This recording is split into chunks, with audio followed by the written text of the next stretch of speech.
Welcome to Latinas from the Block to the Boardroom, where wisdom comes from everywhere. This is a podcast about generational wisdom shared to help build a bridge for future generations and to build stronger communities through education, technology, and health. Welcome to Latinas from the Block to the Boardroom.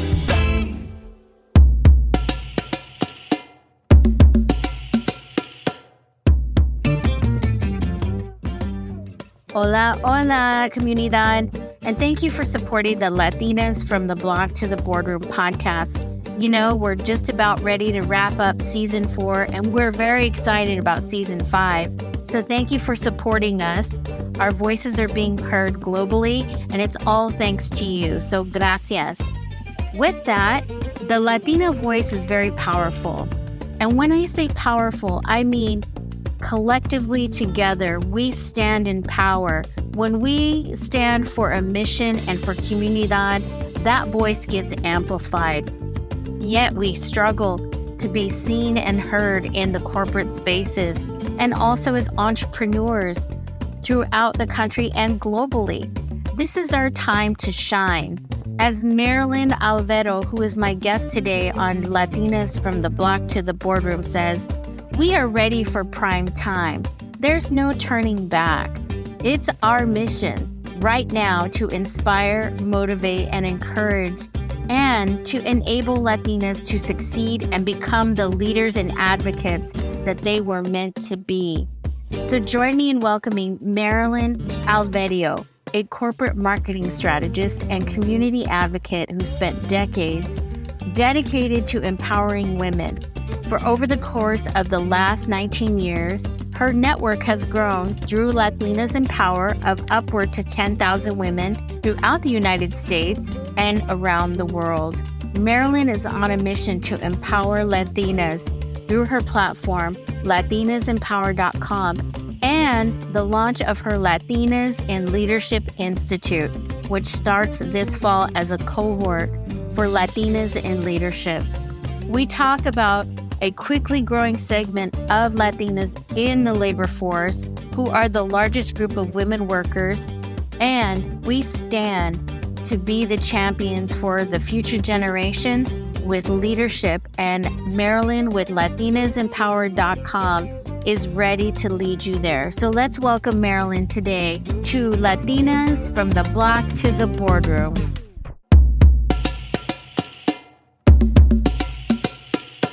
This is a very special episode because how we met was through the How Women Lead First Latina cohort, which is very exciting, and we're still in the program together. But how we got to know each other and become centered in this group coaching pod and not a podcast has really brought a lot of light to me about what you're doing for Latinas as future leaders and your Latinas Empower Symposium that you've been running for the last 20 years. It's grown now to a global platform, and I'd love you to start talking about it. But before we get into that and your event that's coming in June, which you have every year, I want our audience to understand a little bit about where you came from and how you started this journey. Oh, thank you, Teresa. Thank you for inviting me. And so, as you know, I am in Connecticut. So I think it's just wonderful that Latinas from across the country are talking, and platforms like this that give us that opportunity to, hear each other's stories and ways in which we could support each other. I mean, there's this wonderful trend that I feel is happening, this wonderful vibe around Latinas and in Latina empowerment going on in the country and even globally. I was in Ecuador and South America just a couple of months ago, and I was talking to Latinas there, and they're also like, no, we want to be connected. We want to know what's going on. We want to be a part of it. Right. So there's a really good phenomenon happening right now. It's our time. Absolutely. It really is our time. It's exciting. So Latinas and Power, actually, the brand itself that I built 20 years ago, is because my own experience as a Latina having worked in the corporate world, sometimes where I was the only one at the table, the only one in a leadership position. I had reached a director level in a Fortune 100 company, and I would look around and there was just like no other Latinas or trusted champions that I could turn to, that I could say, hey, how do you handle the situation? What do you think I should do about this? And give you the kind of guidance that you need to level up in an organization. It just doesn't exist. Right. And so we're in a much better place today, but 20 years ago, it was a different story. So what I did is I said, there's other Latinas out here in other companies in the area that I lived in. So we would get together for lunch and just talk about, how did you handle that situation when someone made a derogatory remark about Puerto Ricans? Right. As a Boricua, I wanted to lunge at them, but I didn't. My communication style, needed to be a little different. And so I found that the feedback and the ideas that I was getting from other Latinas who were experiencing this was so powerful. Right. And so they said, Marilyn, let's bring more Latinas into this little luncheon that we have. So they looked at me and they said, Marilyn, you're great with organizing things. Why don't you do it? We'll support you. And that's how Latinas in Power was born 20 years ago.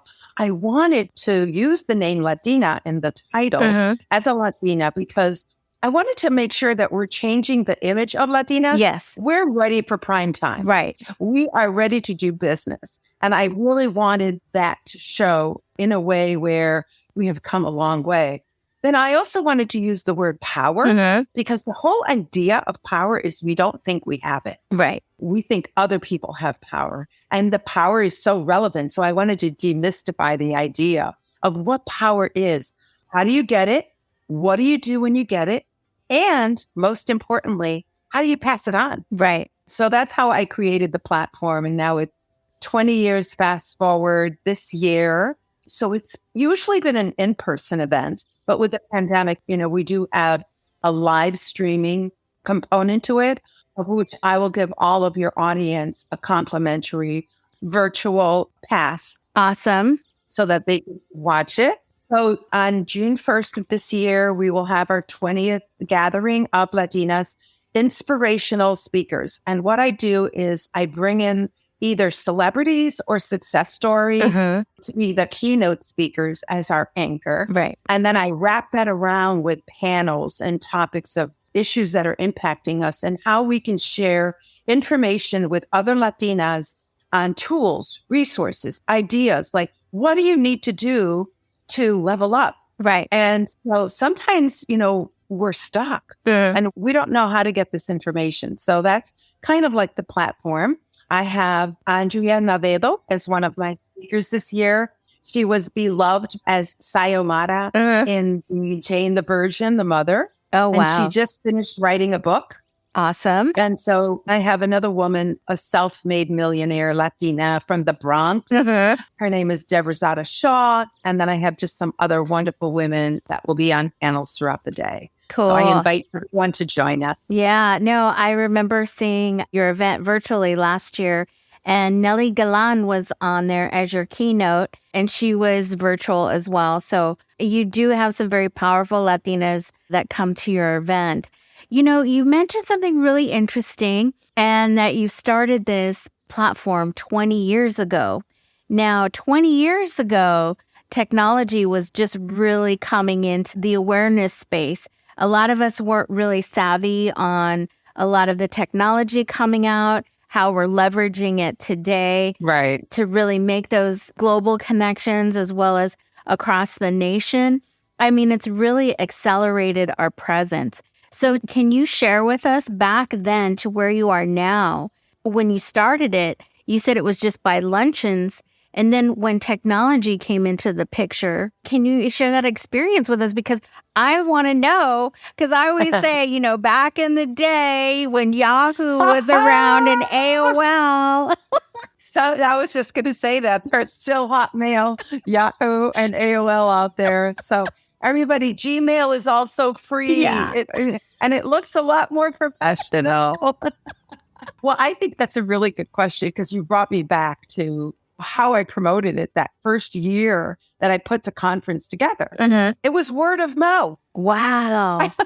It was all word of mouth back then because I was doing the event as my pay it forward. It wasn't like I created a business or anything like that.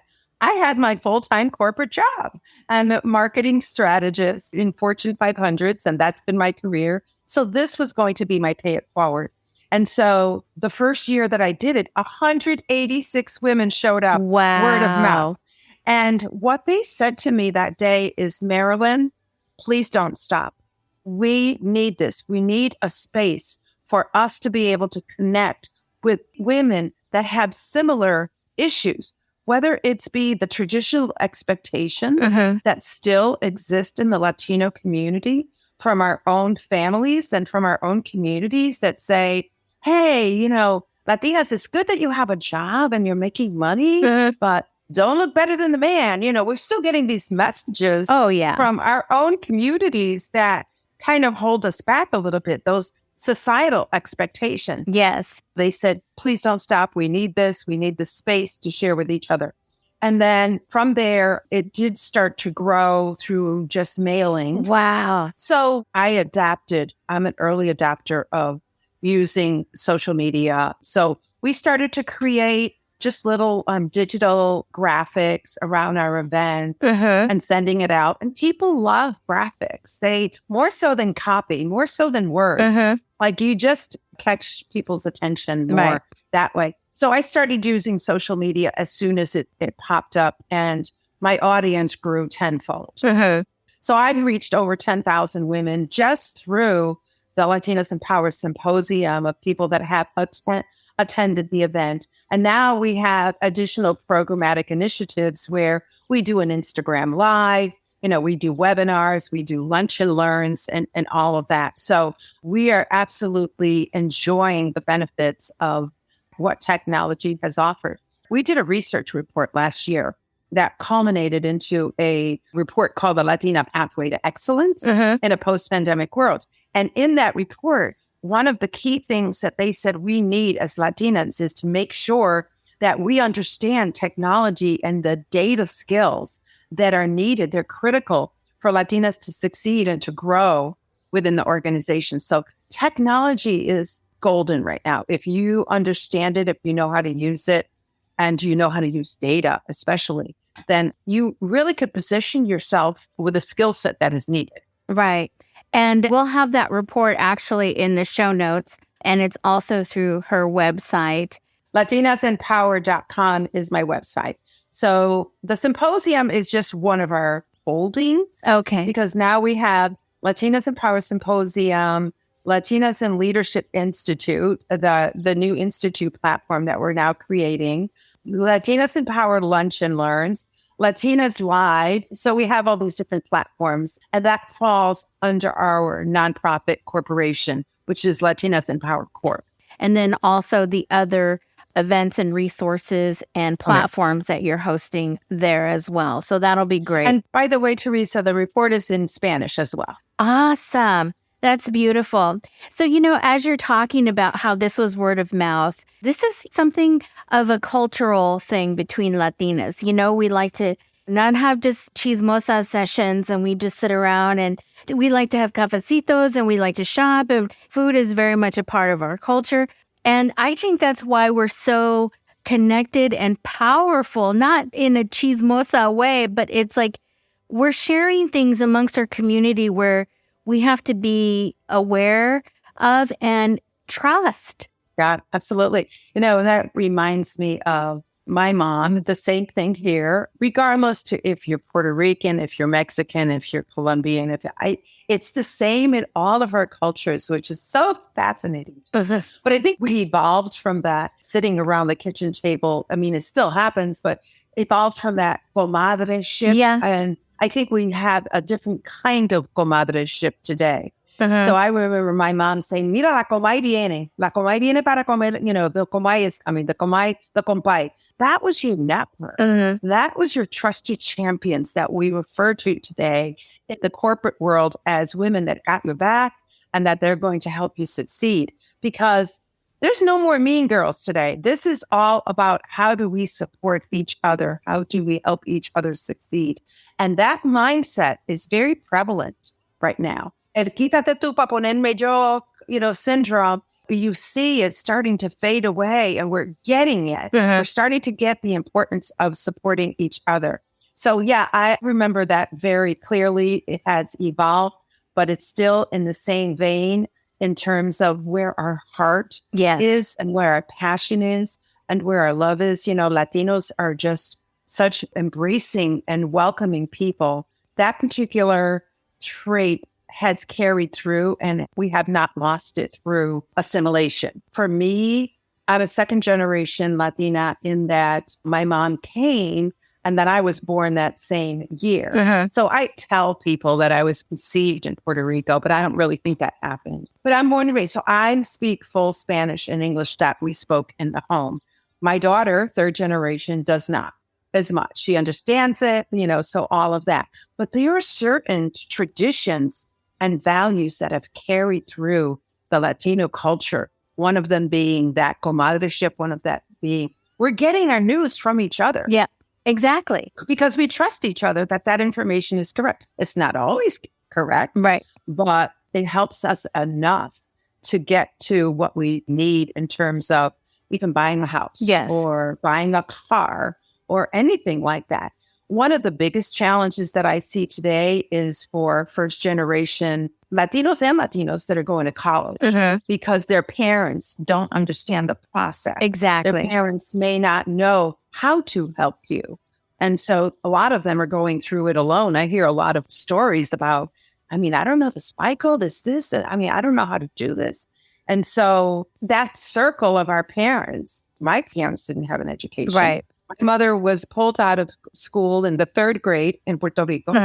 My father finished the fifth grade. Wow. That was their education. So their aspirations for their children was just finish high school. Yeah. And now, fortunately, we've had windows of opportunity that have opened up for Latinos. And that is where, when you talk about opportunities right in front of you, sometimes we don't grab them. Right. Especially when it comes to thinking that our family is first. Okay, we get that.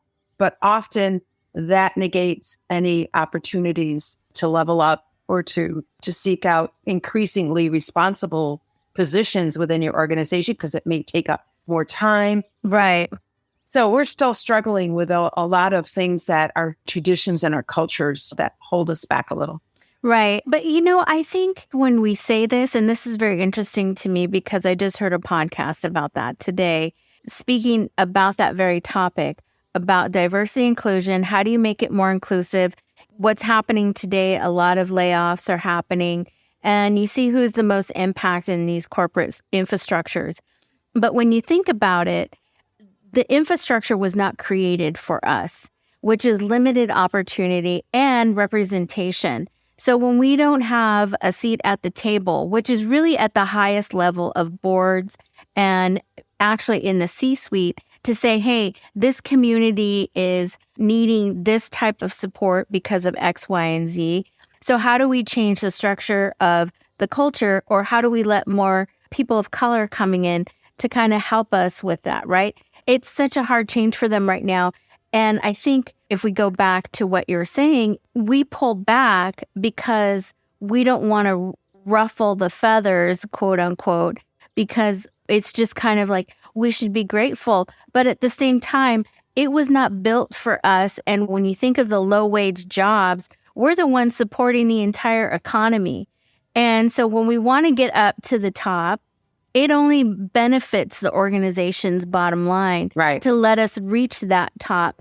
But yes, we do need programs and sponsorships to get there, which is why I think you and your organization with Latinas is very important in how Latinas can navigate the system, but probably partnerships with corporations to enable that rebuild. Because a lot of people today are saying you have to go into work instead of working from home. Right. And that's a big topic right now. So I just think that you can't get ahead when people are trying to limit you based on your family.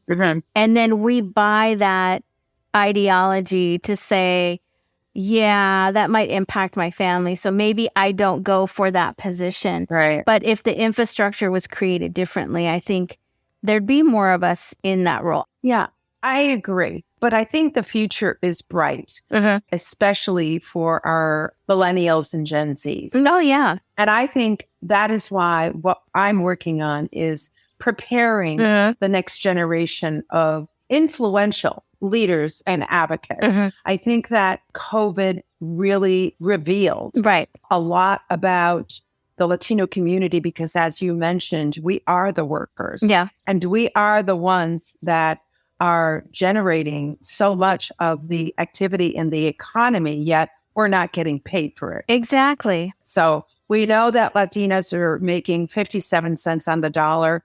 That number goes down tremendously when it comes to the frontline workers, women that are in the service industry, especially. That's down to 51 and 52 cents on the dollar. So there's a lot of work that needs to happen. When it comes to DEI initiatives, I believe they are beginning to open up increasing opportunities for Latinas and for other women of color to gain a seat at the table, as you mentioned, in all the different sectors. So it's incumbent upon those of us that have had some level of success, right, to then look at interventions and solutions that they could provide to companies. So what we're doing is we created the Latinas in Leadership Institute. The information is on latinasinleadershipinstitute.com. And we just opened the doors last week. And basically, the whole idea is to increase the number of Latinas that are prepared to take on those increasing roles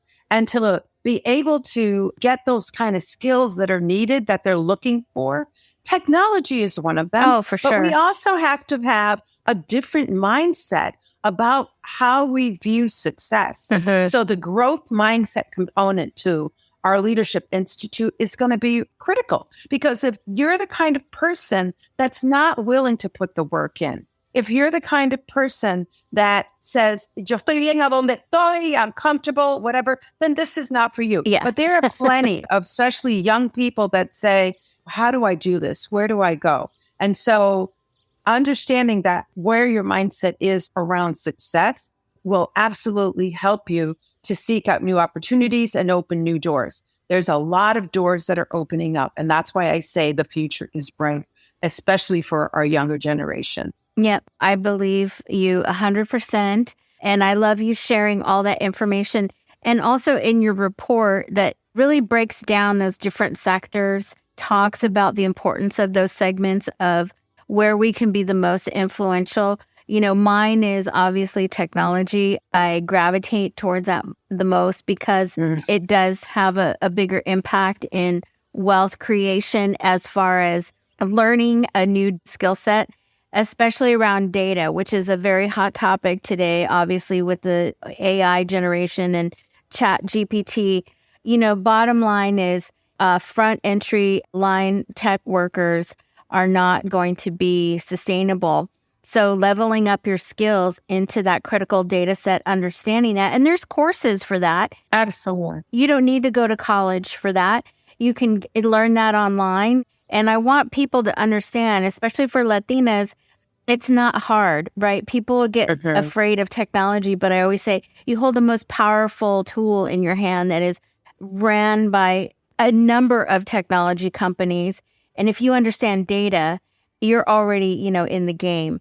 So I know everybody on Instagram is always looking at their analytics. I mean, that's a whole data report right there. Like who's looking at how many likes and the stats and what time of day and all that kind of stuff, right? And where they're coming from, and where in the country they're coming from. Absolutely. Yeah. So I just think that there's the desire, there's the ability, we have the economic muscle, we have the political influence. Oh, for there's sure. So many things happening in the Latino community, and it's our time. And if anybody is interested in doing anything with their life or their business or their career, the resources are there. I just had one of my friends attend 4 different conferences for Latina business owners in the last week. Wow. Here in Massachusetts and Connecticut. Wow. And there's this new energy that is happening. And again, people are looking for ways to collaborate and to network together and to support each other, which to me is just such a fantastic phenomenon. Right. I mean, even through the program that we just went through,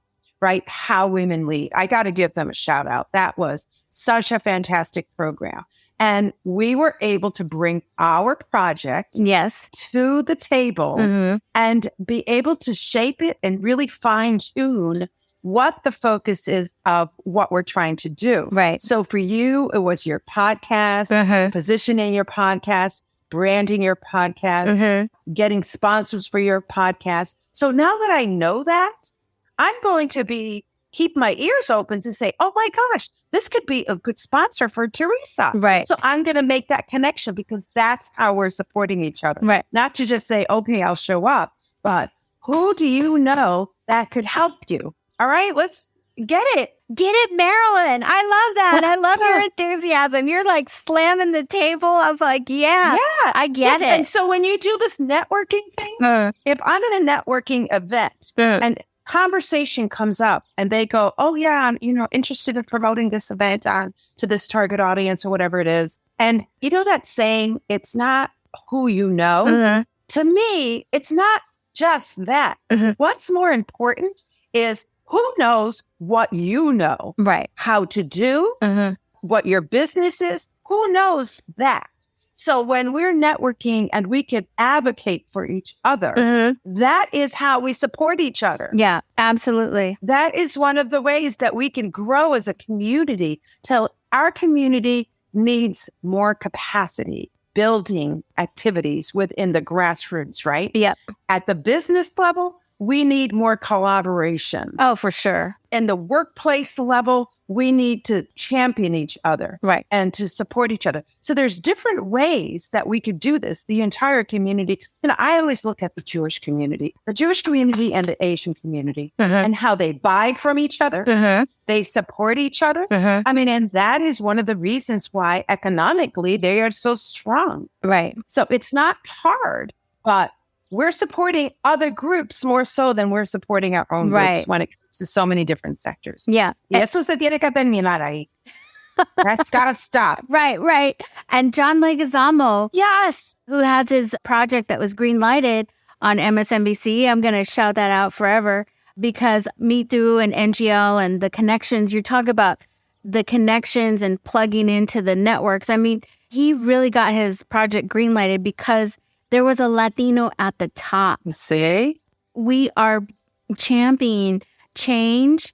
We're championing leadership and having an ecosystem, as you mentioned, of supporting each other really is like that bigger kitchen table because we're all sitting around it talking.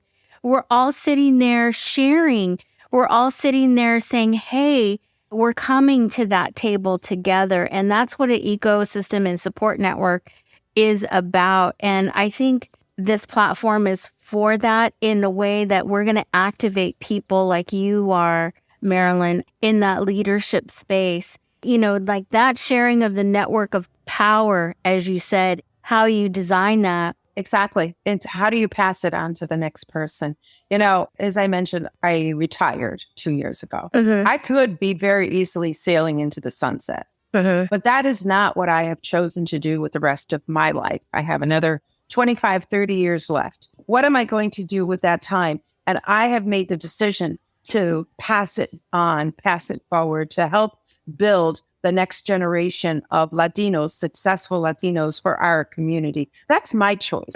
But when you're talking about that conversation around the kitchen table, we just have a bigger table right now. That we're building ourselves. So when I created Latinas in Power, I felt like I heard that term. If you're not invited to the table, create your own table. And I did. I did it through Latinas in Power. I created my own platform. So I now have the ability to grow and scale and do whatever I need to do with it. It's my decision that I can manage it and control it in a different way. There's nothing wrong with going into a 9 to 5. But one of the things that we heard from Latinas is that they are interested in serving community and to becoming more involved in the community. They did take an opportunity through the pandemic to look at their hobbies and turning their hobbies into businesses. They did recenter themselves and say, what is most important to me right now? And so the thinking is a little bit different as well. And so there's this huge opportunity right now because the key really is to really be able to elevate ourselves to the next thing. And there's people that are going to be fine. They just being that we just do this. But for those others that want to elevate themselves, then you have all these wonderful platforms that are here to help you. Great organizations out there. You have Unidos. You have so many great organizations. Right. I always say, like, I read a lot of Latina authors, first of all, to support them. I go to Latino conferences. I go to events where there's Latino speakers because not only am I getting good information and other insights, because I'm not the only one that has the Latino edge, the Latina edge. You know, we learned from each other, right? Through our program, how interesting that was. And so put yourself out there to pick up these information and skills and resources so that you can continue to grow that kitchen table. Yeah, the network. And a lot of people say, oh, you know, it costs too much money or something. Pick what you're going to invest in yourself because it's an investment. It's the future self you want to see. It's the future mindset you're trying to change. And it's the connections that you'll meet that will get you to that next level. Is it going to make sense for you to go out to that event, right? Do you have a game plan? Like when you go to these events, which you should, because if you're going to spend the money, that's definitely, you want to walk away with something that's going to be beneficial to you. The other thing is too, is that this is how you get other people to support you and the connection, right? So that you can share these ideas again and support one another in what you want to do, or look for the information that you're lacking that you feel like, I can't find this on the internet. You still need those in-person connections that you feel validated and it's real. You know, you just said something really important, and that is that what is your game plan when you go to these events if you're going to invest in something? And I think that what is key here is that you have to know who you are, what you're all about, what you offer, what is your light, what is it that you are bringing to the table, and really embracing and understanding that. Through our program, through How Women Lead, we talked a lot about what is your why? Why are we doing this? Why is this important? Answering all of these questions. Doing your self-assessment. That's a little bit of work involved there, but that's what's going to get you to a place where then you understand what to invest in, what events to attend, and where to put your money. I think that's absolutely critical, is to really getting in tune with who you are, what you're all about, what you bring to the table. The second thing I want to say about that is networking has changed. So when you go to an event, it's not about passing out your business cards. It's not about walking around and trying to find somebody to tell them what you do. The best way to approach that is to find out what other people are doing. So when you're meeting someone, you want to learn about them and ask them, oh, how can I help you? Like, you know, offer your own self first. Well, perhaps I could help you with this, because then it comes back to you. So it's kind of like a reversal of what it used to be like in networking, where you would just go out there and tell people what you do. And then often it was called like speed dating. You'd go into a room and see how many people No, it's not about that anymore. Right. So I just wanted to give that advice, because for me, when I go to an event, I want to learn about what other people are doing. How can I help them? Yeah. What can I do? Is there some way I could align in to support you? Because it will come back to you. I guarantee you that. Yeah. That's why I created this platform. Whenever I meet somebody at a conference, and I do just that, Marilyn, I ask, I'm like, oh, why are you here? What are you doing?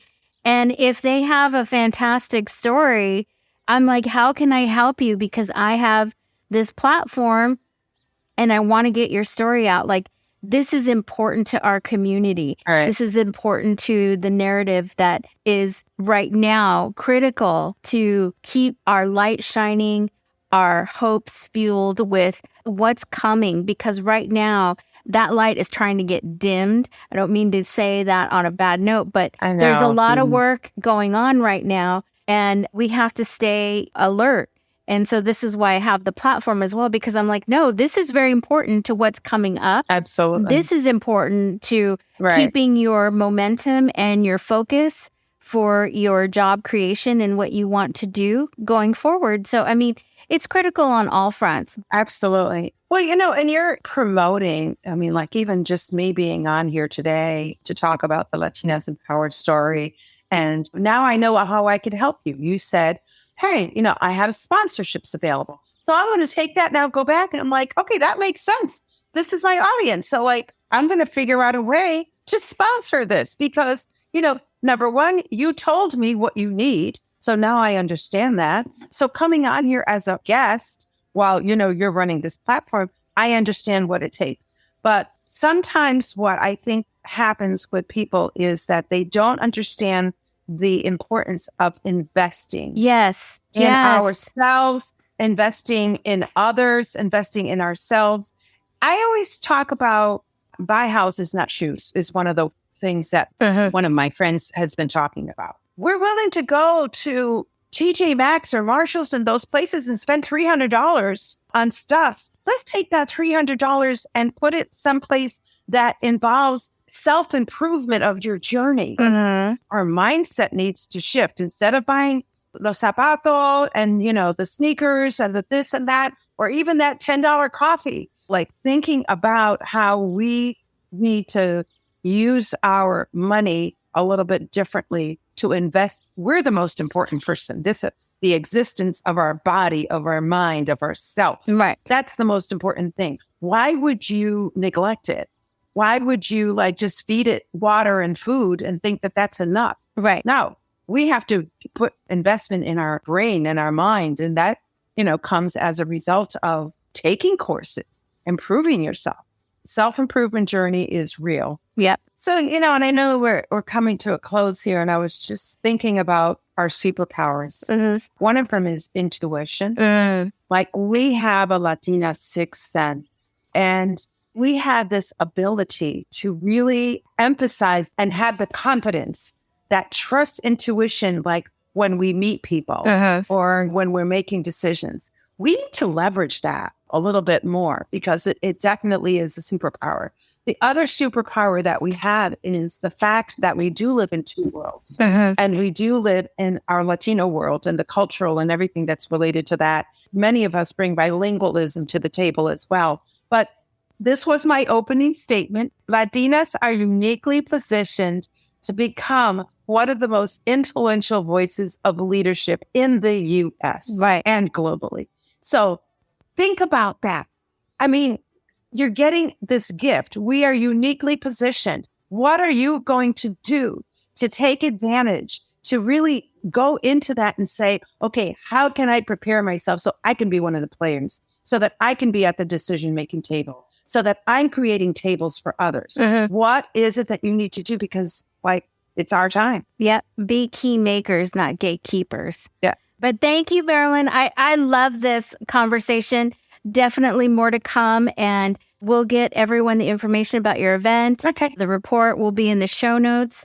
And how can we find you through these platforms to connect with you? Yeah. So we are on Instagram, Latinas Empower, primarily LinkedIn, Instagram, and Facebook. So those are the three social media platforms. We keep everybody updated on all of that. And I would love to have you on our Instagram Live to talk about your podcast and to say what you were doing. We could do that. LatinasEmpower.com and then LatinasInLeadershipInstitute.com. We're just opening that. Our first cohort class will be this fall in September. So I'm really excited. We're going to be pumping out 16 to 20 women per session. And then I'm hoping to scale it up to 3 times a year. So that means 60 women coming out of the leadership program prepared to really go out here and make some noise. Awesome. So then I'll give you the virtual complimentary code. They're $25 each. So I will give you unlimited to give to your audience through your platform. All right. Well, thank you, Marilyn, for joining me today on Latinas from the Block to the Boardroom. Gracias. Thank you. Gracias, Marilyn, for joining me today from Latinas from the Block to the Boardroom. I hope you were inspired by the stories that Marilyn shared and also about how we met through a cohort of How Women Lead, a Latina cohort of how seeing all of our work and our voices are really championing each other through an ecosystem of support, knowledge, and also to be there for one another in businesses. How can you support someone or a Latina in business or in the corporate infrastructure that needs a sponsor today? You can do that. And Marilyn clearly laid that out. For her report, which we talked about, which we'll have in the show notes, The Latina Pathway to Excellence in a Post-Pandemic World is an excellent study, career and professional development report. So that will be available for you to download, as we talked about in this podcast. And we also want you to be able to contact Marilyn, as she said, in LinkedIn at Marilyn Alverio, or you can go to latinasempower.com and contact her directly there. As always, we are very supportive of Latinas in the corporate world, in community, and also the Latinas that we know are making a difference for others to have a pathway. So join us by supporting Latinas from the Block to the Boardroom podcast, and tell your community that about how we are showcasing Latinas that are making a difference, that are the unseen. You know, we are beyond the consumers here. We are powerful together as consumers, but as a force to be reckoned with in standing in our power, we are the future of this country.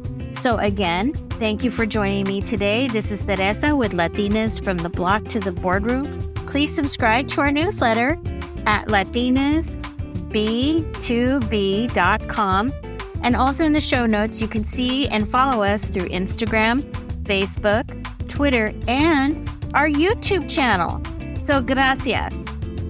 This podcast was produced and sponsored by 5E Leadership and Marketing and produced by Teresa Gonzalez, audio engineering and sound mixing by Robert Lopez. Gracias.